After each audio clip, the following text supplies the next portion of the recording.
বাইরে থেকে করতে হবে, ঘরের কাছে করতে হবে। ওই পয়সাকে বললুম যে যেতে হবে না বাবা, ঠিক সারা চলে গেল। কি হয়েছে রে? আমি দোকানে গেছিলাম, আমাকে বিলাস দা মিলা রোহিত দা মিলে মেরেছে। ছত দেখি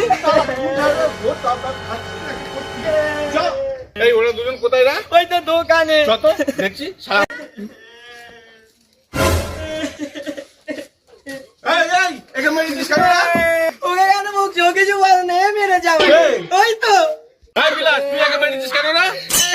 এ কালোদা, আমার কথাটা তো আগে শুনবে। কি কথা শুনবে না? তুই আমার ছেলেকে খেতে দিস না পড়তে দিস? আমার ছেলেকে খেতে আমি দিই, আমি পড়তে দিই, আমি সব এ করি। তুই কেন মেরেছিস সেই কথাটাকে বল। তুই মারে কে? আরে কালোদা, কি হয়েছে সেটা তোকে শুনবে। পাশে তো নীলুদা আছে, নীলুদাকে না হলে জিজ্ঞাসা করো না তুমি। আরে নীলুর কথা কি শুনবে? তুই কেন আমার ছেলেকে মেরেছিস সেই কথা আগে বল। আরে কালোদা, কি হয়েছে ব্যাপারটাকে জানো?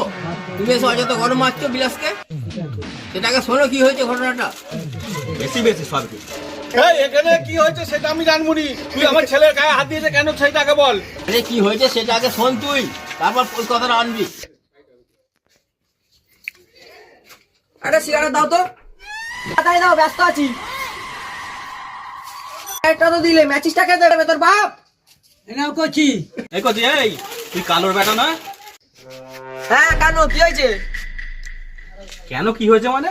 এক ফোঁটা ছেলে সিগারেট খাচ্ছিস? আমি আমার বাপের টাকা খাচ্ছি, তাতে তোর কি? তুই তোর চরকায় তেল দে। করছি এই এ কি কথাবার্তা তোর? বড়দের সঙ্গে কিভাবে কথা বলতে হয় সেটা তোর বাবা মা শেখায় নাই? বাবা আমাকে কি শিখিয়েছে কি না শিখিয়েছে তাতে তোকে কেন কৈফিয়ত দিতে যাবো?